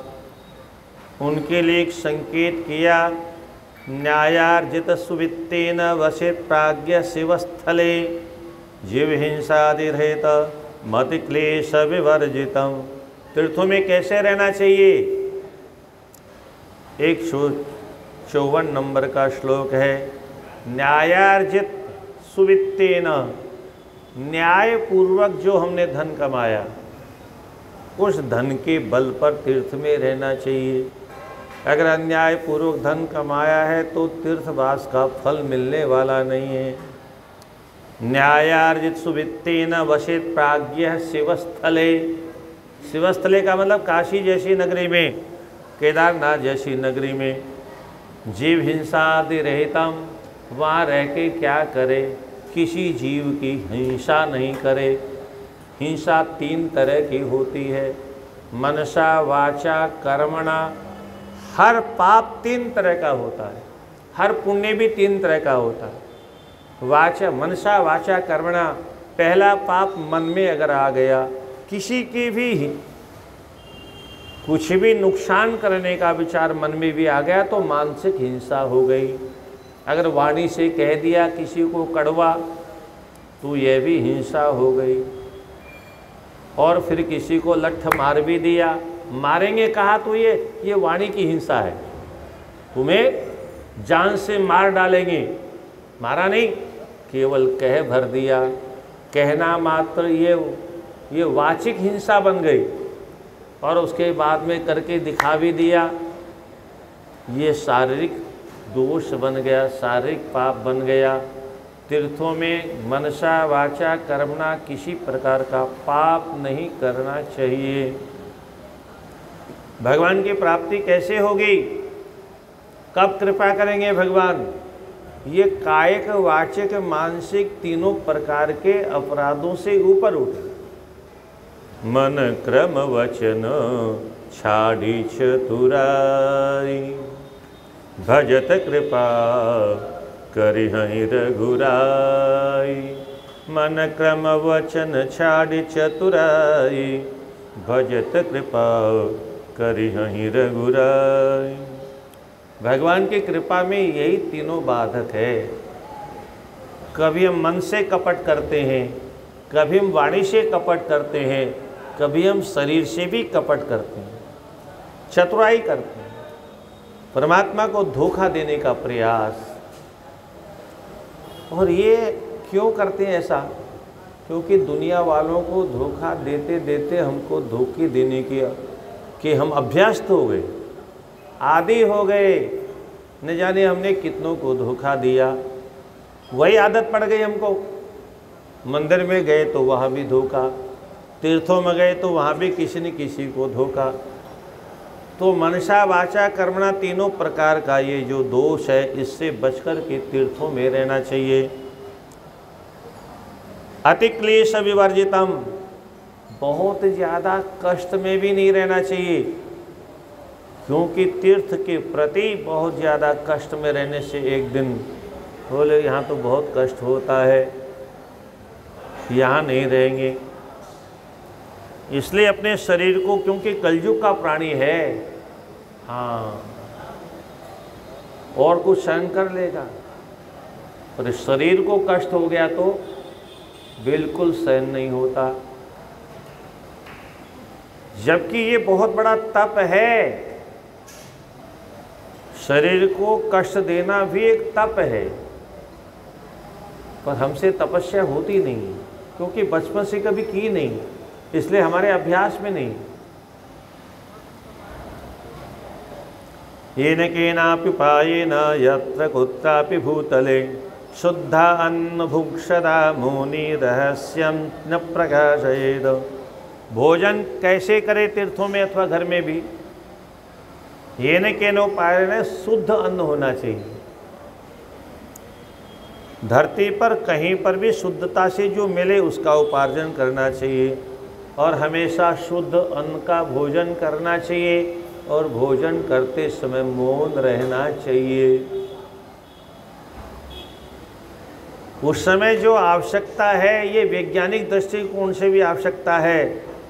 हम जब भोजन करने लगते हैं तो प्राणवायु भी अपना भीतर का काम करना प्रारंभ कर देती है, और हम बार बार बकर बकर बकर बकर करने से वो प्राणवायु अपना जो भोजन के पाचन का कार्य करने के लिए लगी, उसको आप दूसरे काम में लगा लेते हैं, और वो पाचन क्रिया आपकी नहीं बनती।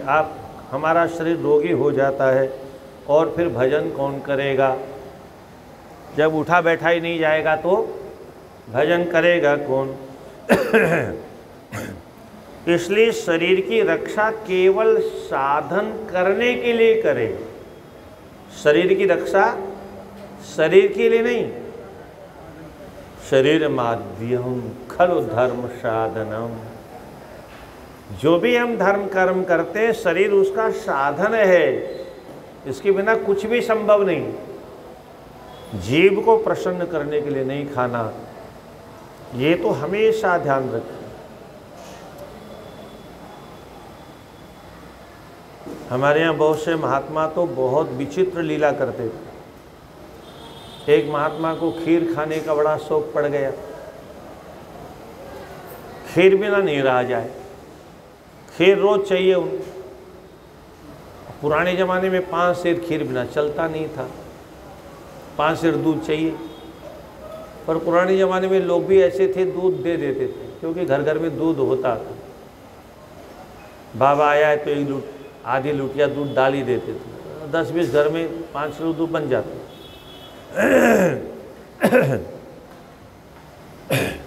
किसी सत्संग में उन्होंने सुना कि मनुष्य को जीव का गुलाम नहीं होना चाहिए। उन्होंने कहा, हाय मेरा जीवन तो बेकार चला गया, मैं तो आज तक जीव को तृप्त करने के लिए भोजन करता हूँ। खीर चाहिए मुझे, खीर के नीचे कुछ नहीं चाहिए, अब क्या करूँ? महात्मा जी के पास गए, बोले महात्मा जी खीर तो मेरी छूट नहीं सकती, आपके पास कोई उपाय हो तो बता दीजिए। महात्माओं के पास बड़े बड़े उपाय रहते हैं, जो उपाय आपको किसी ग्रंथ में नहीं मिलेंगे, वो उपाय संतों के पास में मिलते हैं। महात्मा ने कहा इसका उपाय है। महाराज मैंने तो बहुत प्रयास किया, छूटी नहीं। बोले एक दिन ऐसा करो, 5 किलो दूध की खीर रोज़ बनाते हो, एक दिन 2 दिन का दूध इकट्ठा करो, सर्दियों का समय 3 दिन का कर लो, और 15 किलो की खीर बनाओ, और उसके बाद गरम गरम खाओ, गरम गरम। चूल्हे पर रखी हुई खीर है, उसी को शुरू करो खाना।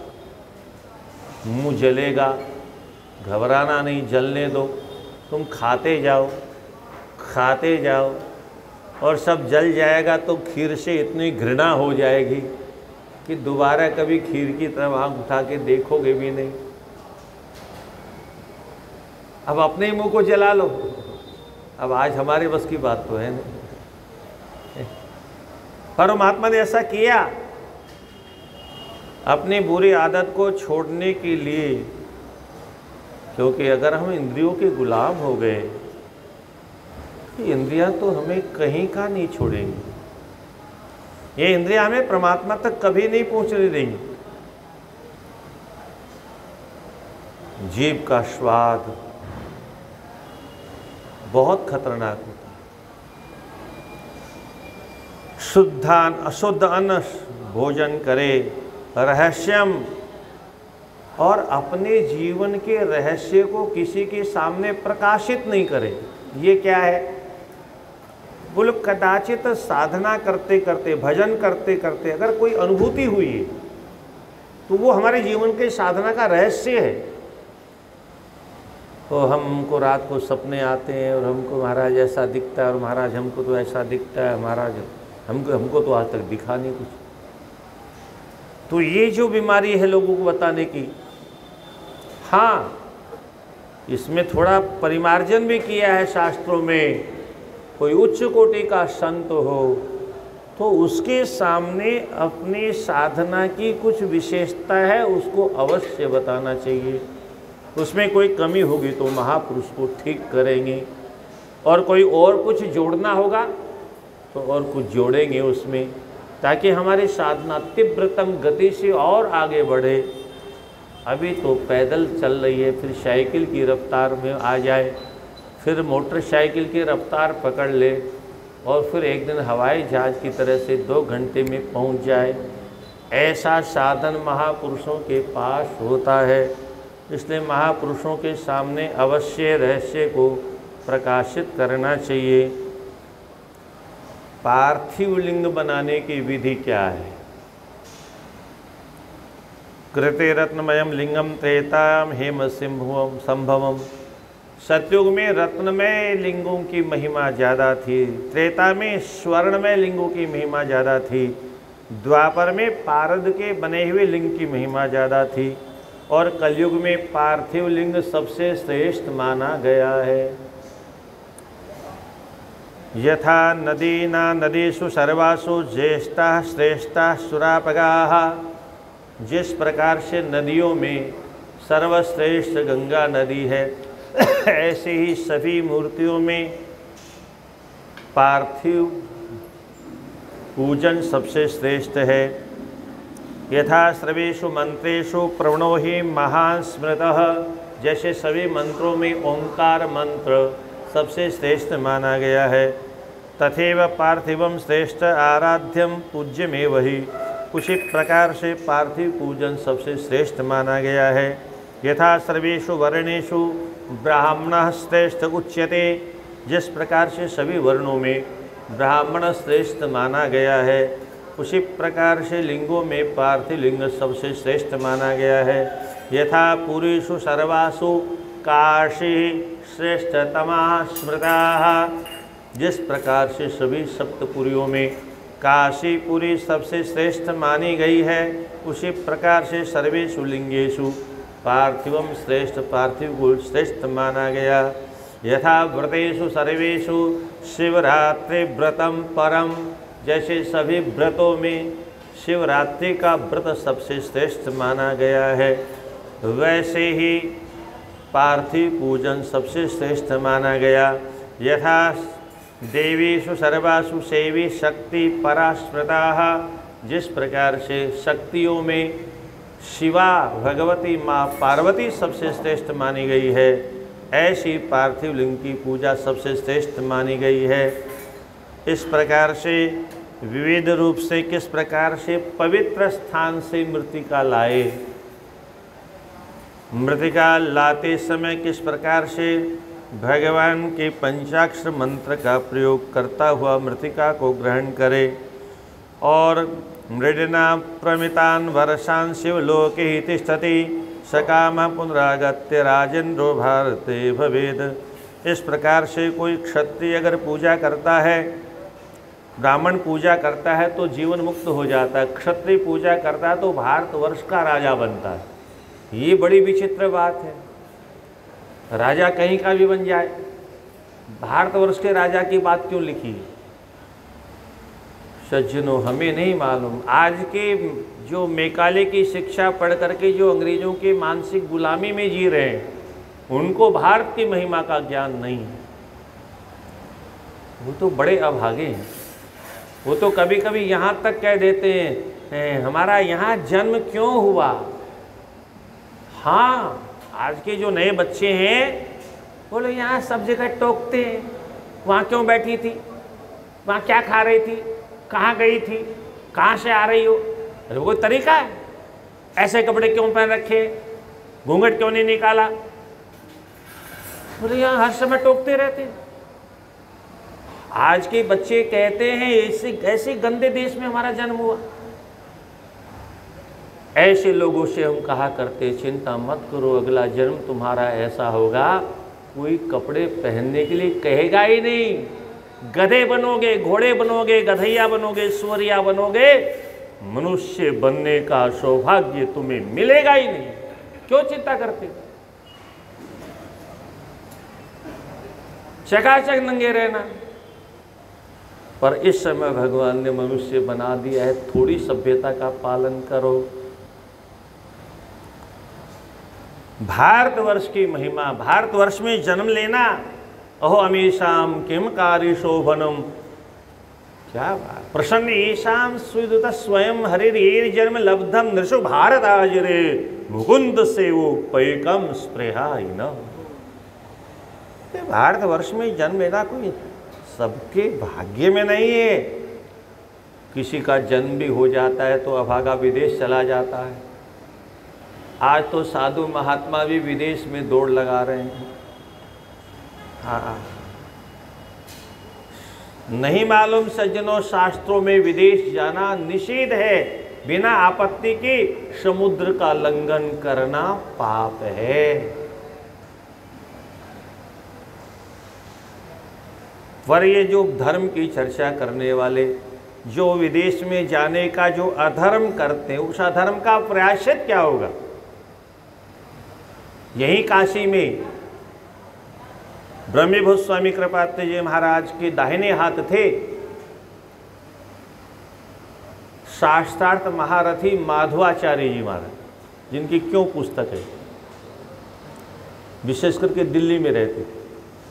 माधवाचार्य जी की क्यों नाम की पुस्तक पढ़ने लायक। क्यों क्यों ऐसा क्यों, ऐसा क्यों, ऐसा क्यों, तुलसी की पूजा क्यों, ये क्यों, जितने भी क्यों आपके अंदर पैदा होते हैं उससे हजारों ज़्यादा क्यों का प्रश्न करके उन्होंने उसके उत्तर दिए। क्यों नाम की पुस्तक, 2 मोटे मोटे भाग है उसमें, है तो छोटा आकार।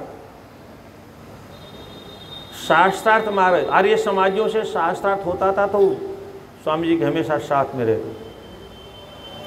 वो विदेश चले गए, स्वामी जी को पता चला, बोले हैं शास्त्री जी चले गए विदेश। स्वामी ऐसे करते थे, कभी कभी ऐसे भी करते विदेश चले गए। उनसे कहना हमसे मिलेंगे। उनको बुलाया, शास्त्री जी आप विदेश गए? बोले हाँ महाराज, कुछ ऐसे ही कहा। क्या आपत्ति आ गई थी, आप विदेश गए? अरे आप शास्त्री हैं, शास्त्रों को आपने पढ़ा है, आप जानते हैं कि विदेश नहीं जाना चाहिए, समुद्र का आलिंगन नहीं करना चाहिए, आप क्यों गए? महाराज गलती हो गई, तो प्रायश्चित करो। कृष्ण शानदार ने व्रत करवाया उनसे, स्वामी जी। अब उस जमाने में तो कोई व्रत कर भी लेता था। आज किसी को कहो कि तुमने गलती की, व्रत करो, बोले महाराज फूटो यहाँ से, गेट आउट, अपना ज्ञान अपने पास रखो, हमको डॉलर बटोरने दो, क्योंकि यहीं थोड़े जीना, ऊपर भी तो ले जाना है। हर हर महादेव शंभो, काशी विश्वनाथ गंगे।